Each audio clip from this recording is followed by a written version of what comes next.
Disc 2. Step 3. What iceberg?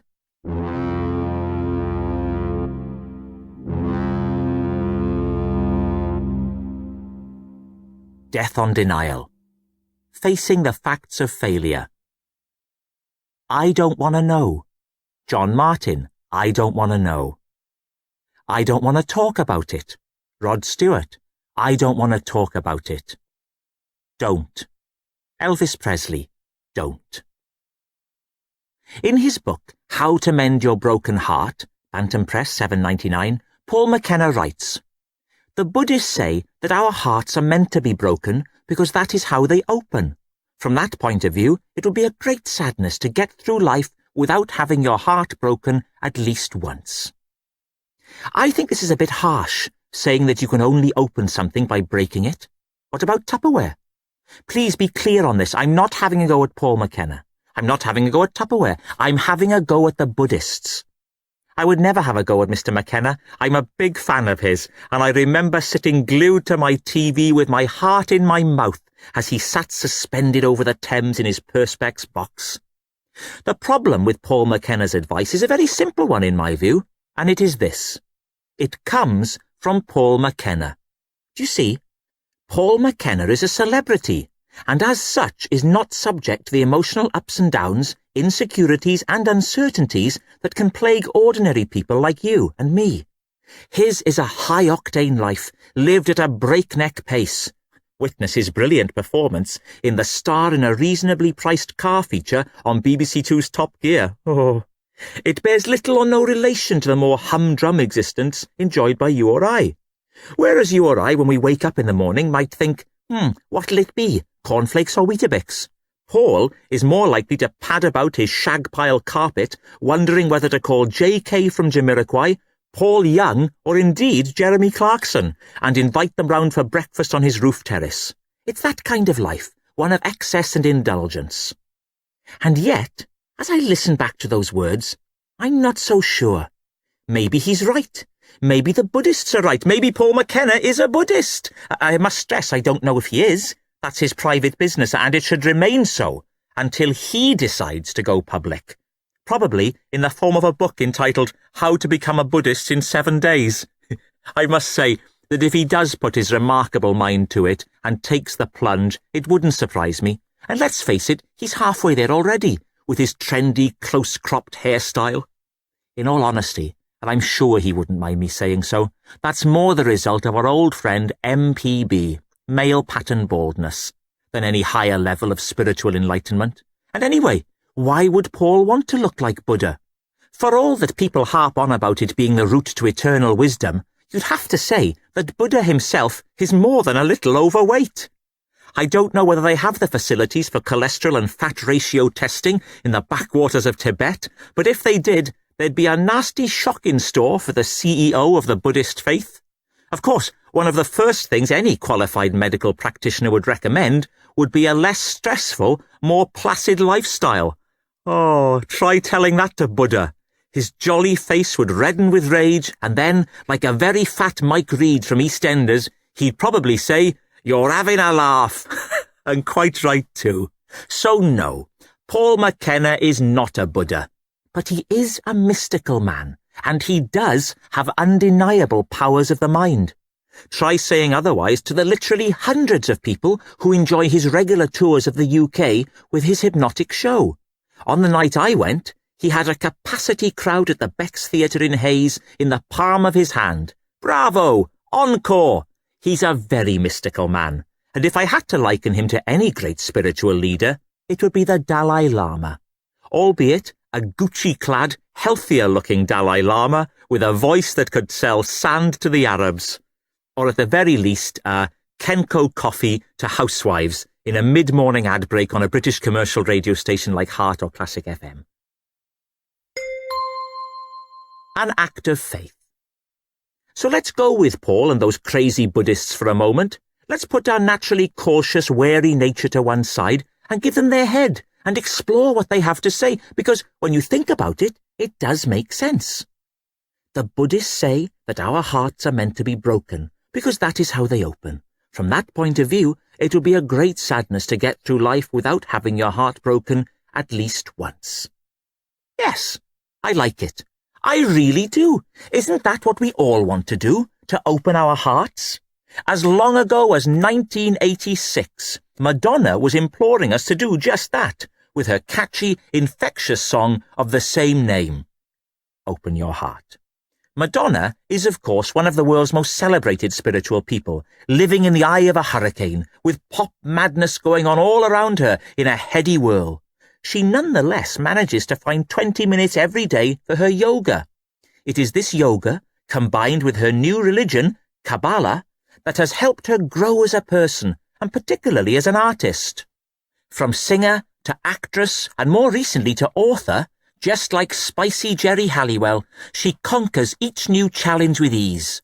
This is nowhere more evident than in her work as a best-selling author, and I'm willing to bet that it's her love of Kabbalah that has helped her make the difficult transition from coffee table photo books of hardcore pornography to children's fiction in such a seamless and graceful manner. But how do you open your heart? Do you have to break it, or can you prise, twist, or pop it open?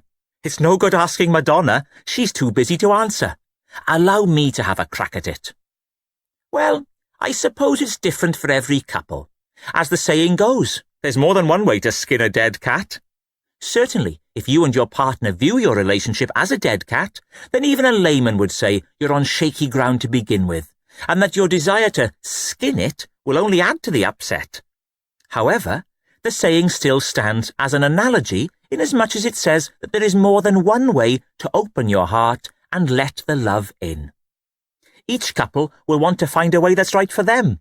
How many times have you heard a happy couple talking about an aspect of their richly fulfilling life and then saying, it wouldn't be right for everyone, but it's right for us? Why is this? Well, it's because people are different. But don't take my word for it. Try this little experiment. Experiment.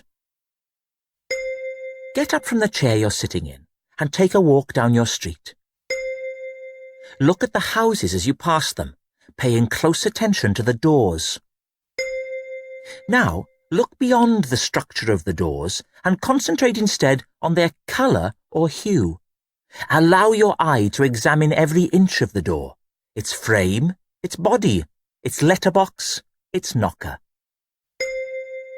Now, take out your notepad and write down the colour of the door. I should have mentioned, at the start, to take a pad and pencil with you. Sorry about that. Do this until you have 10 colours corresponding to 10 doors. Return home. Once home, sit down on a favourite chair and slowly read back the listed colours. I can't be 100% sure, of course I can't, but I'll guess that the list reads something like this.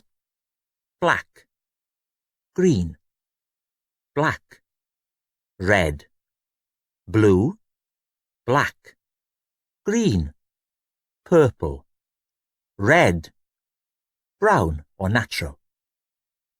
On first reading, the list seems to have a random, chance-like quality to it, with no detectable predetermined pattern to speak of. Read it again. On your second reading, there should still appear to be no predetermined pattern. Why? Because there isn't one. It's just a random collection of colours, but it proves a very important point. So we're different colours, and we're different creeds, and different people have different needs. Depeche Mode, people are people. So sang Davy Gahan and the boys way back when, and they were right. We're different, each and every one of us. My simple experiment proves it once and for all. We are all doors, and we are all painted in different colours, all the colours of the rainbow, though predominantly white, black, brown and yellow. And like doors, we are all waiting to be opened. But how? How, with our odd foibles, traits and quirks, how can we open ourselves up fully, not just ajar? How do we let the love in? Celebrate good times. Come on. Kool and the gang. Celebrate. One of the first things to do is to recognise the fact that we're different and to accept it.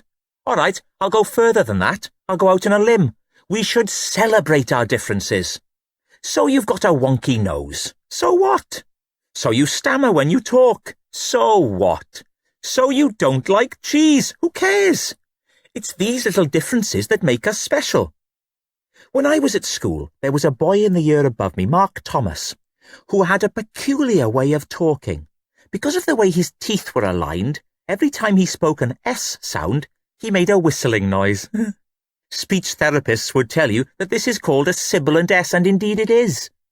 They will also tell you that it's quite common and that it can, to a degree, be corrected through speech therapy. Mark took great comfort from this and never let his sibilants get him down. To him, it simply wasn't a big deal.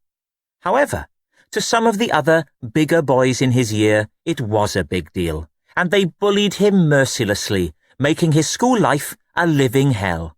It got so bad that his family moved out of the area. Mark's father worked for a large company and was lucky enough to be relocated to the historic English spa town of Bath. This was after a short-lived spell in Cirencester, which, given his defect, only added insult to injury. I remember him standing up to the bullies at school one spring morning and telling them where he was going to go. They pretended they couldn't hear and forced him to repeat his destination over and over. Cirencester, Cirencester, Cirencester, Cirencester. What ensued was like a scene from Apocalypse Now. Poor Mark came within inches of losing his life. Once in Bath, a lovely rural setting and perfect for a fresh start, you would have thought that things would get better. Alas, it wasn't enough for Mark, and he deteriorated rapidly. The sibilants worsened, developing into a kind of spitting action, and soon Mark became ostracised. I recently went to Bath by train to see the redevelopment of the Roman baths, and actually saw Mark loitering outside the entrance with a dog on a string. I noticed with some sadness that his own grubby boots and the paws of his furry companion were both drenched in saliva. A great shame, and a lesson, I suppose, that sometimes it's not a good idea to celebrate your differences. But I like to think that Mark's depressing decline into madness is the exception that proves the rule, and therefore I would still urge you to celebrate yours. Or as Mark might say, celebrate yours. It's a bit of fun. Footnote. Rather surprisingly, my journey by train to Bath was a very enjoyable one. Paddington Station looks magnificent since its refit. It now has an almost Neapolitan feel. The staff were very helpful, and there was a welcome lack of youths in hooded tops drinking from cans. Once on the train itself, things went from good to better. It was like being in that advert where the chess piece curls up and goes to sleep. I got talking to a man from Yeovil who had just tracked down his twin brother after 37 years apart. He said they'd been reunited at a Gloucester pub, and much to his surprise, they hadn't got on at all. We sped on to Bath, stopping only for one delay, a fatality on the track near Stroud. Suicide or murder? The inquest will decide. Going, gone. Some people see the breakdown of their marriage as a failure. They can't escape the stigma attached to it. The sense of failure, self-loathing, lowering of self-esteem, the feeling that they've ruined their life, the life of their ex-partner, the lives of their children, and the lives of their immediate family. And to a degree, they have. But I don't see it like that. Remember when I mentioned my special glasses earlier in the audiobook? It's time to whip them out again. There we go. Being married is a lot like being at an auction. Think of your spouse as the lot for which you are bidding. What's very popular now, of course, is what I call the online auction. That's when people auction things on the World Wide Web or Internet. The leader in this field is eBay. So, if you've lost your spouse or lot to another, don't look on it as a rejection, as a pitiless swipe at your inadequacy, as a reinforcement of your own feelings of worthlessness. Not at all. Think of it simply as being outbid. This should take some of the sting out of it for you. Then, later on, when you're out on the town looking for love, why not follow the thought process through and think of yourself as a lot too? Then, if you find it hard to meet a new partner, you can always comfort yourself with thinking that bidders have simply failed to meet your reserve price. You're out of their league. There's probably some off-colour humour to be had at this point from references to banging your gavel. But as I stated very clearly in an earlier section, this is not that sort of book. If you are looking for some off-colour humour, then that's fine. I'm not criticising you or judging you. I'm just saying you won't find it here. Death on Denial. That's the subheading for this chapter. It's a pun, it's a play on words, a good way of getting the reader's attention as we move into a difficult area together. Regular crossword puzzlers, word searchers, or viewers of Countdown will have no trouble in cracking the code and seeing what the pun is referring to, but for the rest of us, rather than lose some of the slower-witted listeners at this early stage, I think I should perhaps explain. Death on Denial? Death on the Nile. That's right. It's a reference to the Agatha Christie film with Peter Ustinov as Hercule Poirot solving crimes on a boat. But it's not just the late Peter Ustinov who has brought Mr. Poirot vividly to life. In the UK, we regularly enjoy David Suchet, Executive Decision, Harry and the Hendersons, Brother Reads the News, in the role. There's also been Martin Gable, Lord Loverduck, Lady in Cement. Even Dr. Octopus himself, Alfred Molina, Boogie Nights, Pete's Meteor. Even he has put on the wax moustache in a TV version of Murder on the Orient Express, though without his huge metal tentacles. So there we are, many different actors giving their own version of the same role, each with his own special qualities, each choosing to spotlight a different aspect of the character. Who was the best? It's impossible to say, and frankly, that's not the object of the exercise. If pushed, you'd probably say it was a toss-up between Ustinov and Suchet, but that's not the point. The point is, they all did a good job, but they all did it differently. It's the same with marriage. Different people do it differently. So what if Bob and Sue do things differently to you and Jane?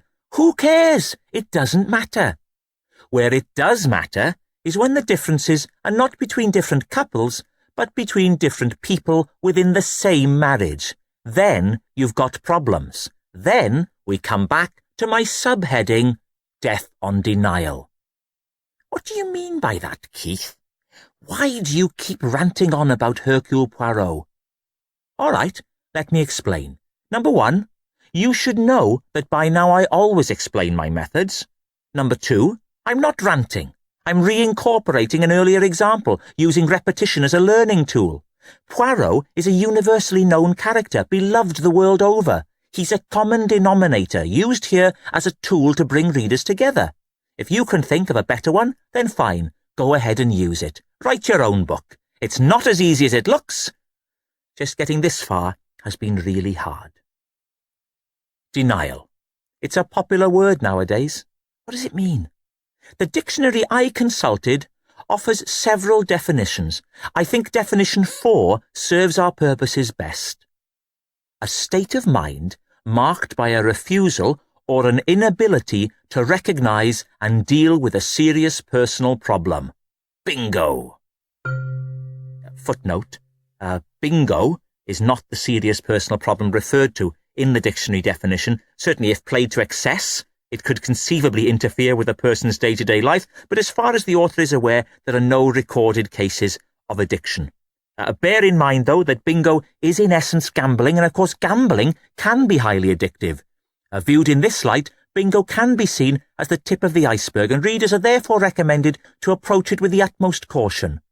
Also, for the divorcee, bingo brings its own set of problems.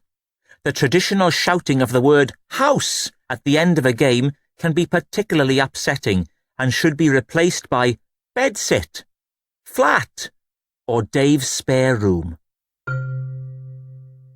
Back to that dictionary definition of denial, a state of mind marked by a refusal or an inability to recognise and deal with a serious personal problem. So, a person is in denial if they refuse to see, recognise or deal with a serious personal problem. If they just pretend it isn't there rather than face up to it, address it, deal with it, and move on. Think of our old friend Lord Nelson. Yes, we have a column erected in his honour today. If you're planning a trip to London, I recommend you visit it. Not only was he famous for the Battle of the Nile, he was one of the first people on record to adopt the approach we now call denial. "I see no ships," he said, as he held his telescope up to his bad eye. All right, technically, yes, he couldn't see any ships. I'm not saying he could, but really, the bad eye was no more than what we now call a get-out clause. He held the telescope up to his bad eye so that he could very craftily be in denial and tell the truth at the same time. In a relationship, it's far more likely that when a person is in denial, they're not telling the truth. They are using the denial as a way of avoiding the truth. I would never wish blindness on anyone. Of course I wouldn't. But as you can see, sometimes it comes in handy. So why did Nelson lie? Was it merely a blip, a one-off, a moment of madness? Or did it perhaps say something more about his deeper character? Well, he was a sailor, of course, and sailors are known to be huge liars. With a girl, and in these enlightened times often a boy, in every port, they have to be, for the sake of the smooth running of home and ship, inveterate liars. It's almost expected of them. While the cat's away, the mice will play. We're all familiar with this phrase. Well, in this case, it's the cat that's playing while he's away at sea. Ironic, really, given that cats are notoriously afraid of water. In all likelihood, the mice are also playing, back on shore, and we find ourselves caught in a vicious circle of lies, deceit, and infidelity, all because Lord Nelson, one of the greatest Britons of all time, was in denial.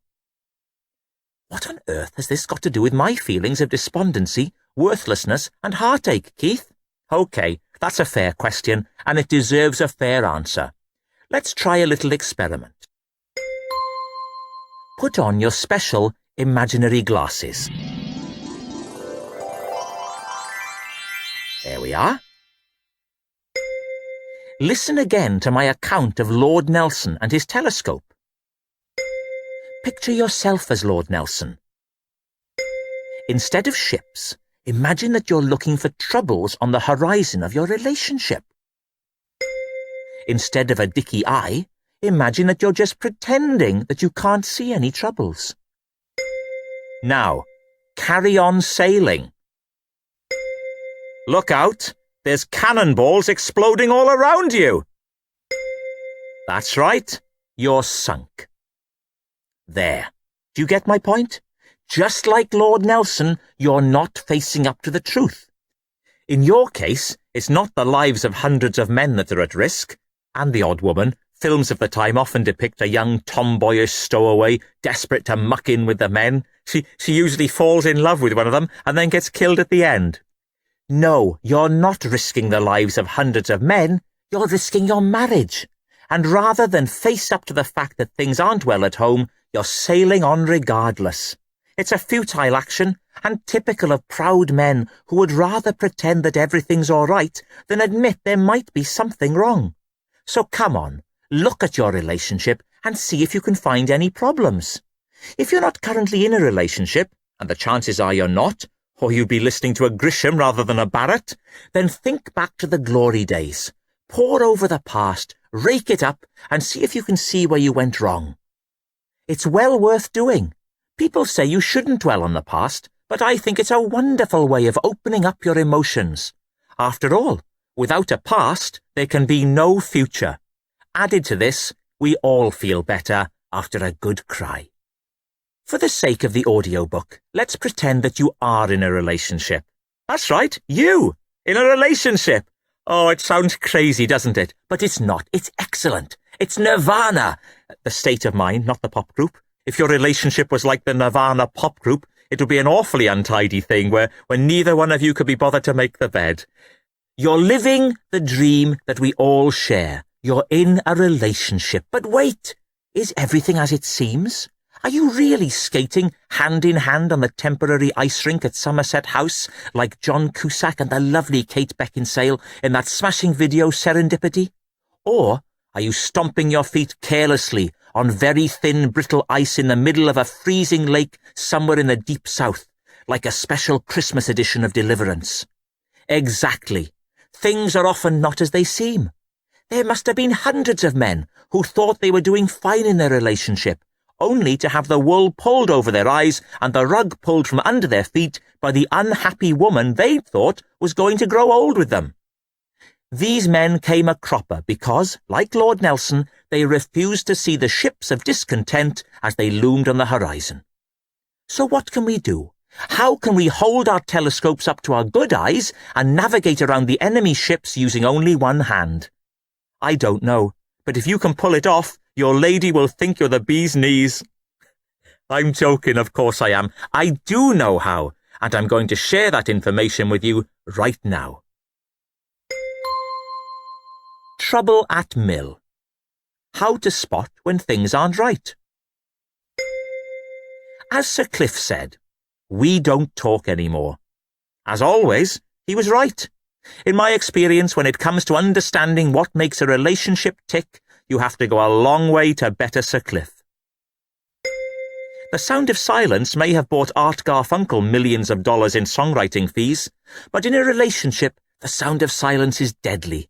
One of the easiest signs to read when you're looking for trouble in a relationship is silence. With this in mind, talk. Talk again. Keep talking. Even when she says, "Keith, I'm feeling tired, I've got a headache, I just need a little time to myself," talk. If anything, that's the time to talk the most. It doesn't matter what you talk about, just fill up those silences with chatter so she knows you're there. It's almost as though you're a spy, constantly looking for clues as to the state of your relationship. Some of the clues are easy to see: a slap in the face, sudden tears, and finding your partner in the arms of another are all fairly strong indicators of compatibility problems that even the most inept amateur detective can spot. However, the more subtle clues are trickier to spot. An oddly placed pause in an otherwise cheery conversation, a peculiar look of disdain, an unusually long sigh, stinging criticism in front of friends and family. Surprisingly, these too can be signs of problems in a relationship.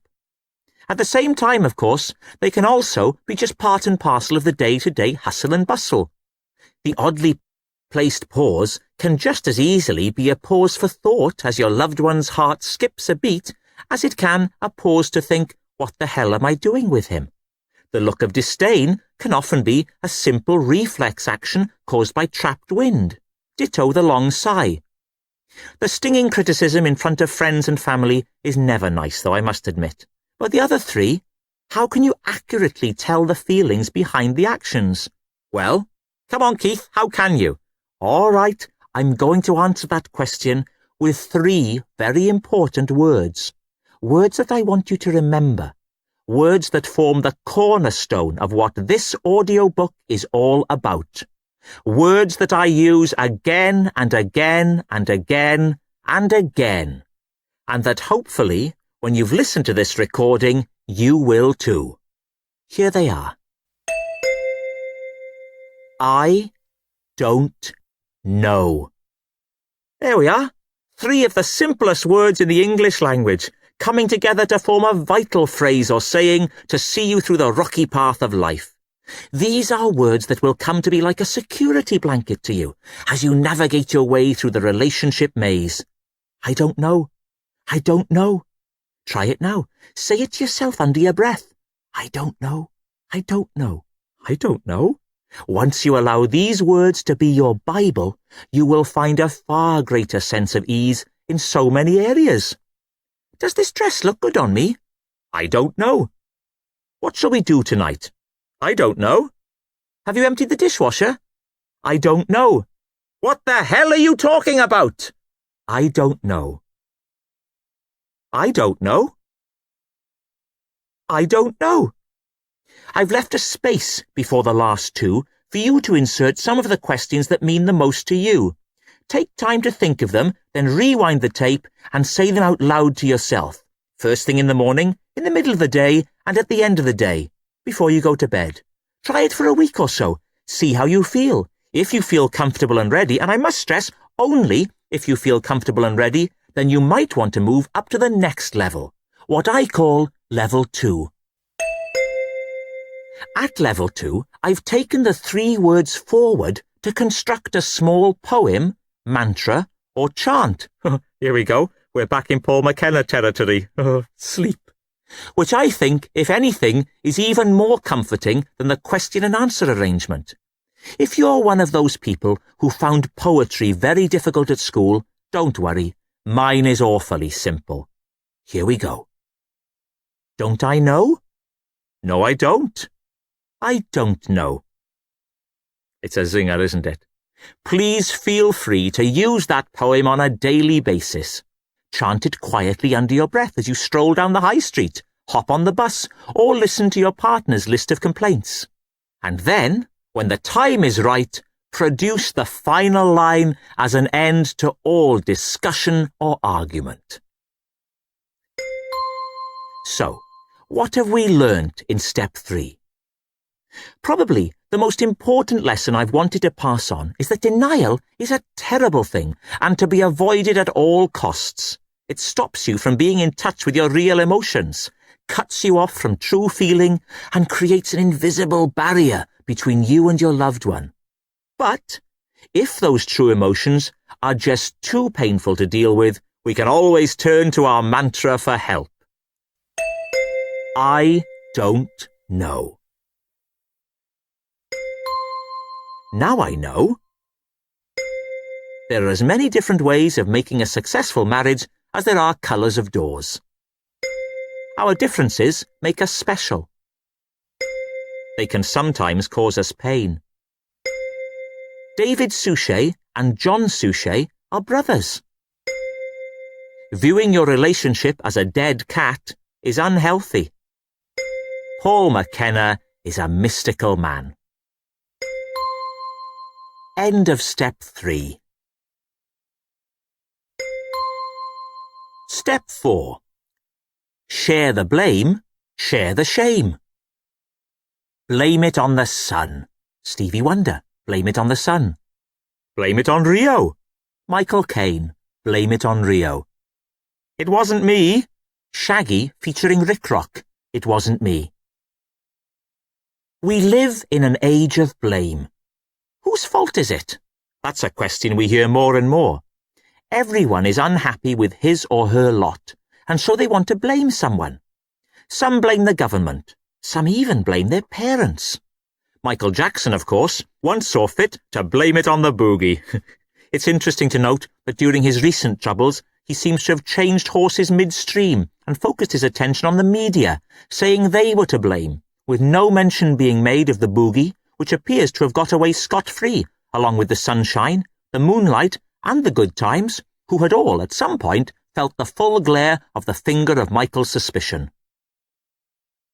While we're on legal matters, it's worth noting the enormous number of television adverts these days that promise a no-win, no-fee court case. Not the actual number. I once tried a quick Google on that figure, but came up empty-handed.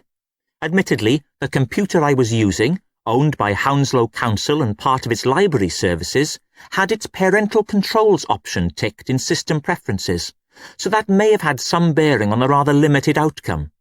Their parental control had been set by the previous librarian, and when she left she took the password with her, much to the annoyance of the new librarian, Jane, with a Y. It was a lovely lady. As she whispered to me, "Keith, I've tried to guess it so many times, I'm at my wit's end." We had a crack at it together one wet afternoon. I asked Jane a range of questions about her predecessor in an effort to build up a psychological profile, to get inside her mind.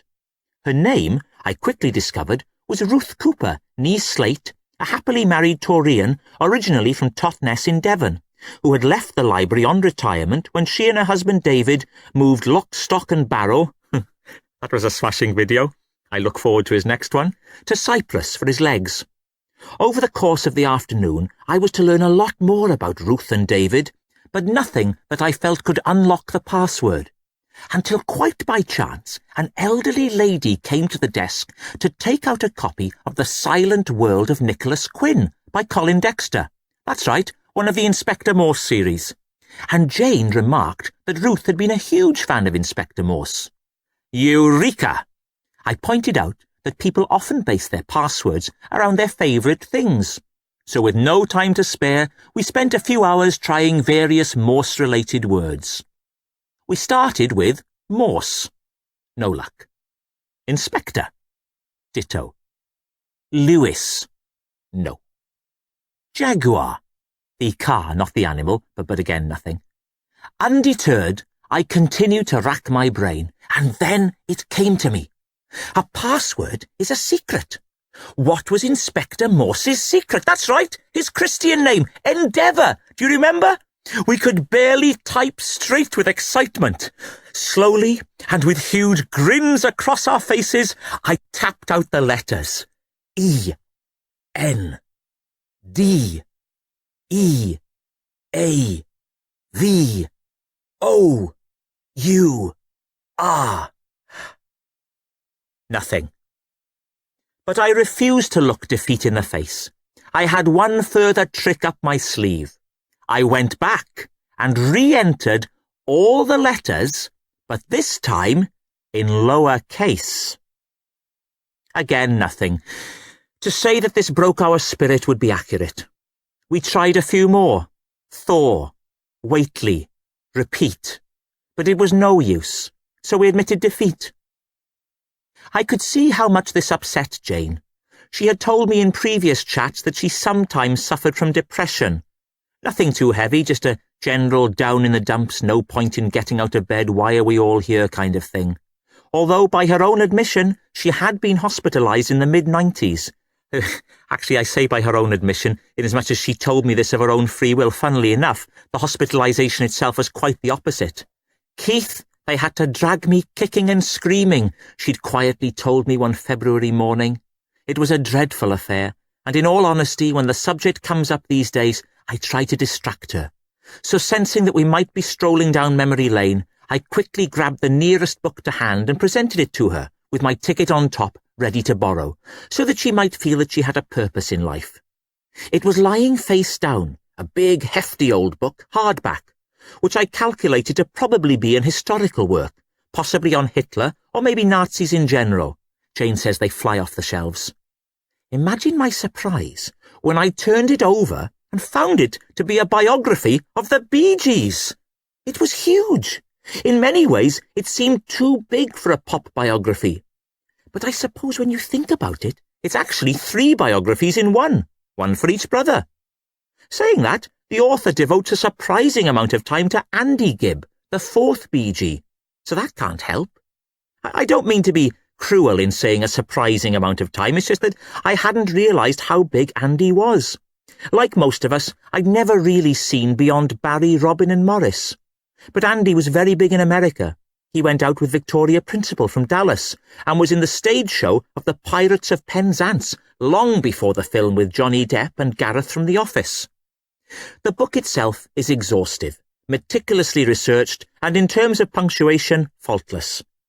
It's a few years old now, and so ends on a high note. I know what you're thinking. Just like their songs. And you'd be right, up to a point. Actually, Barry's distinctive falsetto, which we now think of as the Bee Gees sound, in fact only came about in the mid-70s, when the brothers were hard at work in the studio laying down Nights on Broadway. Blaming it all on those nights on Broadway. There we are, back to blame. Producer Arif Mardin asked if one of the boys, he didn't specify who, could come out with a high-pitched riff towards the end of the track. Step forward, not surprisingly, Barry. He's the elder brother, the unofficial leader, and a good friend of Barbara Streisand, who let rip with the sound that would go on to earn the Lucky Brothers hundreds of pounds around the world. Before this, on songs like Massachusetts, Words, later covered by Boyzone, and New York Mining Disaster, the Bee Gees sound quite normal. Incidentally, if you're wondering where you've seen the name Arif Mardin before, He went on to produce the very popular album Come Away With Me by Norah Jones. Norah sounds Welsh, but in fact she isn't. She's the daughter of one of the best sitar players in the world, Ravi Shankar. Footnote. If she were Welsh, she could be the daughter, of course, of our own sitar king, Tom Jones. Mind you, if he'd been involved, the album would probably have been called Come Away With Me for a Bit of You-Know-What. I'm only joking, of course I am. It's a bit of fun. Anyway, the book came out a few years ago, and so luckily ends before the death of Morris, a very sad event, not just for Barry and Robin, but for the whole Gibb family, and not something to be discussed in a book like this. Whose fault is it? We all have our faults. Mine's in California. Lex Luthor, Superman 1. The fault that Lex was referring to, of course, was the San Andreas fault in California and his dastardly plan to fire hijacked missiles into the fault, sending miles of coastal California into the sea, leaving behind a new coastline, made up of land that he'd recently purchased for next to nothing, which he planned to sell on at a hugely inflated price. A truly abhorrent act, and in this age of gazumping, chillingly plausible. Luckily, Superman flew around the world backwards, therefore causing time to reverse, foiling the plan and sending the missiles back to their launchers. He also saved the life of Lois Lane. I have to say that a lot of Superman fans, myself included, see this turning back time as a bit of a get-out-of-jail-free card. Why doesn't he just do it every time, even for the slightest misdemeanor? It's just too easy and spoils an otherwise enjoyable franchise. Also, it's very difficult to watch a keen, agile Christopher Reeve in the first film, knowing the dreadful turn of events that were just around the corner. I'm talking, of course, about Superman 4, The Quest for Peace, an absolute travesty of a fantasy feature, with the Man of Steel pitted against Nuclear Man, in an ill-thought-through metaphor for East-West Cold War tensions. Frankly, this sort of knee-jerk posturing is better left to the more politically aware actors, like Jane Fonda, Spike Lee, and more recently, Sylvester Stallone, who in Rocky V summed up the hopes and fears of a generation as he took on the formidable Russian heavyweight Ivan Drago. Rocky won, of course, but it was touch and go right up to the final moments. So what can we learn from this? Well, the lesson comes, somewhat surprisingly, from Lex Luthor himself. When he says we all have our faults, he's being honest, he's opening up, admitting that he's not perfect. It's an admirable quality in anyone, this willingness to criticize oneself. The fact that it comes from Lex makes it doubly impressive. So come on, if the greatest criminal mind of our times can admit that he falls short in some areas, then surely so can you. This admission is one of the two cornerstones of any relationship and the perfect soil for planting the foundations of trust and growth. Being able to admit that you are not perfect is the first step towards recognizing that other people have faults and imperfections too, and understanding that this just makes them human, like you. I will say, on balance, that this is where Lex falls down. In spite of being able to recognize his own weaknesses, he has remained criminally intolerant of shortcomings in others and remains a threat to the civilized world. He must be stopped. Superman, where are you? It's a bit of fun. Blame by any other name. As we've established earlier in this recording, it's a fact of modern-day life that blame is bandied about all over the place. But what exactly do we mean by the word blame? Well, the dictionary tells us this. Blame. To consider somebody to be responsible for something wrong or unfortunate that has happened. Or to find fault with somebody. That's what the dictionary says, and the dictionary must be right, right? Wrong. I think that the word blame is often misused. Actually, as I read this, I realise that I'm about to argue against myself. I've got myself in a bit of a twist. What I want to say is not that I disagree with the dictionary definition of a word, that would be madness, but that I don't think blame is the right word to use when talking about a divorce. Sorry, I went off on a tangent there. I almost made a fool of myself. What I meant to say is that when you're talking about divorce, surely the word credit is a better one than divorce. A good divorce is like a fine wine. It gets better with age and is a credit to the family from which it comes. A vintner would never shy away from taking credit for a fine wine, and neither should you from taking credit for your divorce. The problem is that a society has grown up where the word blame is used instead of credit when referring to something negative. Well, if we've learned anything from this audiobook, it's that divorce needn't be negative. It's time to use the power of word switching to steer us through these choppy waters. Blame becomes credit, and credit becomes blame, which in turn becomes credit, which even as we speak is becoming blame. Do you see? By applying the word-switching technique, we are able to view divorce in a new, better and more constructive light. Now that we've turned it into a good word, why not share it around a bit? Credit where credit's due is an excellent phrase to turn to at this time. It makes a lot of sense, and it sounds much better than blame where blame's due, which has a dreadful ring of negativity to it. So when you think of the breakdown of your marriage, or breakup, that works too. Is the glass half full or half empty? I don't know, but whatever it is, darling, please don't throw it at me again. You should be willing to spread the credit to all involved parties, and yes, that means the children too. See step 5, why not in front of the children, letting the little ones play their part. For a divorce to really fly, you should encourage everyone to feel responsible for what's happened, so that everyone can take credit. Husband, wife, children, in-laws, etc., etc. They're all in it up to their necks. Don't, for example, feel that you can't talk to your partner's parents, what I call the in-laws. If they've heard that your marriage is falling apart at the seams, they're going to want to know why this is happening, what's been going on. Or as they themselves might say, what the bleeping bleep has been going on. If this is the case, then please tell them what they need to hear. Open up to them. Go into detail. You'll be surprised how comfortable they are with revelations that you might previously have thought of as being too intimate. They'll have heard far worse on Tricia. Make a list. Now that we recognise that no one is perfect, we can move forward towards a more harmonious life with those around us. But first, we need to ask some big questions. 1. Why am I not perfect? 2. What is not perfect about me? 3. What are my imperfections? That's essentially question 2 in a different way. 4.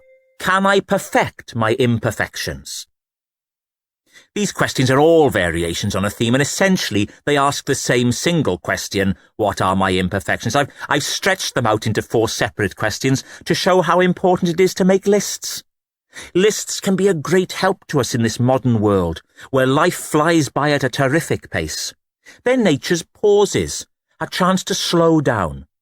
In answering this list of questions, I suggest that you compile another list. All right, I'll go a step further. You should compile 2 lists. List number 1, what's wrong with me? Now that should be a big list. And then, what's wrong with him or her, depending on your sex or gender alignment. That list won't be quite so big. Be the best. Not. There is great pressure in society at the moment for the individual to be the best. We all remember Wham shooting straight to the top of the charts with their hit record, Young Guns, and the frenetic dance routine that accompanied it on Top of the Pops. 2 young men and their friends Pepsi and Shirley, living life to the full, enjoying every moment of their crazy leather-jacketed and cap-sleeved t-shirted youth. And why not? It was a bit of fun.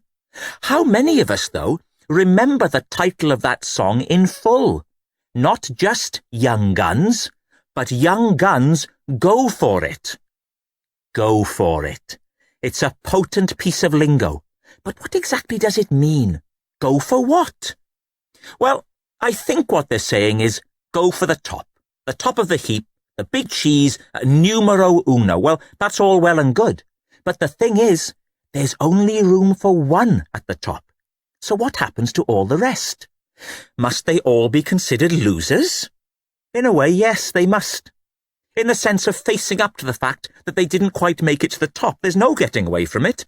Only a fool would say otherwise. But in another way, no. Exercise 1. Carefully listen to this list that I've made of some of the great songs of our time. Listen to it very, very carefully, taking in all the words as you hear them. When you've done that, listen to it again. Here we go. Brown Sugar, the Rolling Stones. Strawberry Fields Forever, the Beatles. Wonderwall, the Oasis. Rocket Man, Elton John. Bootylicious, Destiny's Child. Suspicious Minds, Elvis Presley. Torn, Natalie Imbruglia. Vienna, Ultravox. Oh, Keith, what a list! What a collection! What a shame. Wait a minute, Keith, what do you mean by what a shame? It's a cracking collection of timeless classics. What on earth are you talking about? OK, I'll explain. Listen again to the list of songs. They all have one thing in common, and it's something that they're not too happy about. Have you guessed? That's right. None of them got to number 1 in the pop charts. It's a collection of number 2s. All of the songs peaked at number 2 and had to sit and watch in frustration as another song went to the top spot. Particularly frustrating for Ultravox, as their mustachioed fundraising lead singer Midge Ure had to bow to the musical superiority of the Joe Dolce Music Orchestra and Shut Up Your Face. Imagine that. Let's hope that time has softened the blow for Midge and that now he can look back and say, it means nothing to me. It's a bit of fun. Here's my point. The fact that these lovely songs were number 2s and yet we still all think they're great shows that there's nothing to be ashamed of in coming second. When a marriage ends, the person left behind can often feel like the number 2 song in the charts. And that's not a nice feeling. But as my list shows, sometimes the number 2 is better than the number 1. That's not always the case, though. Listen to this. Exercise 2. Unchained Melody, Robson and Jerome. My Sweet Lord, George Harrison.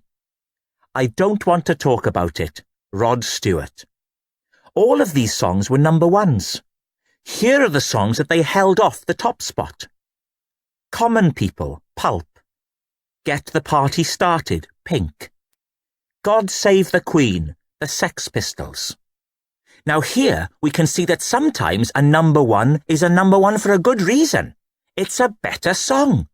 Likewise with marriage, and it's important to know when you're a number 2 that sometimes you have to step aside for a better song, or man. Is this a pessimistic view? Maybe. Is the glass half full or half empty? Many would rush to say it's half full, and who could blame them? I say sometimes it is half empty, and that's fine. There's less chance of spilling it. If music be the food of love. Music is a wonderful analogy for love and relationships. Let's explore it further together. As far as I can tell, in the old days, number 1s and relationships had one thing in common. They both lasted longer. I'm thinking in particular of Wet, Wet, Wet and Bryan Adams. Both of these titans had huge number 1s, which, like a good marriage, lasted for ages. The late Freddie Mercury, for example, stayed at number 1 for 9 weeks with his Bohemian Rhapsody.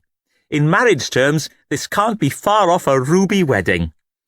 Ironically, and rather sadly of course, Freddie's own romantic life was characterised by a series of tawdry, sordid, fleeting encounters that have come to typify the lifestyle of the predatory homosexual. It's a bit of fun. See also how people's record-buying habits have changed over the years. In the past, a person would find him or herself attracted to a band, make a commitment, and then stay with them through thick and thin. As an example, let's look at Duran Duran. A real fan of these new romantic renegades would have stuck with them come what may, from the giddy heights of a Rio or a Girls on Film to the depths of that ridiculous far-fetched song about a union for snakes. An individual moment of pop madness wouldn't matter. The fan had made a commitment and intended to honour it. Nowadays, of course, bands are manufactured and then destroyed in the blink of an eye. Hearsay, Steps, S Club 7, all fleeting affairs, the relationship equivalent of a one-night stand, or at best, a series of passion-filled encounters that fizzles out after 2 or 3 weeks. The same thing seems to have happened with relationships. In the past, they were built to last. Cilla Black, Ronnie Corbett, Thora Hird. Nowadays, we're constantly reminded of the transitory nature of human relationships. Nowhere is this more the case than in the topsy-turvy world of show business. Some of our biggest stars, whose unions seem to be cast in stone, have in recent years come unstuck. I'm thinking in particular of 2 very bright stars, Jade Goody and Jeff Brazier, whose coming together united the nation in a way we'd not seen since the wedding of Prince Charles and Lady Diana Spencer. When word got out that the talented twosome were together, I would have sworn that the mood of the nation lifted. Even the pigeons seemed to have a spring in their step. It seemed too good to be true. It was. They came unstuck. Why? Who's to blame? Is it about blame? I think it is. OK, Keith, these are big words you're bandying about. Who exactly are you blaming? Put your money where your mouth is. Fine, I will, and if this means that this audiobook isn't reviewed favourably, then so be it. The media. That's right, I blame the media, with their long lenses and even longer pens. They pry their way into people's lives without a care for the damage they cause. Look what they did to Jade and Geoff. They pursued the couple relentlessly. Whether it was the opening of a film, restaurant or nightclub, it didn't matter. The media were there. Since leaving the Big Brother house together, Jade and Geoff have done some great work.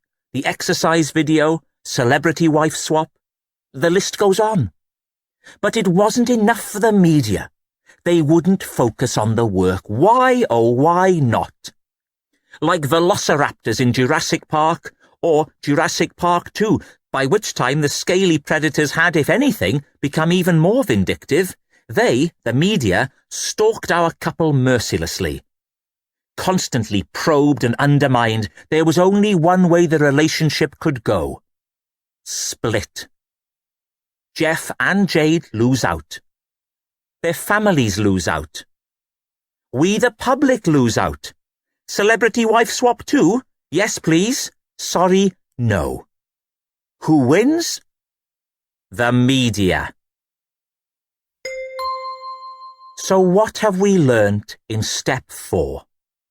Now I know. Everybody blames somebody.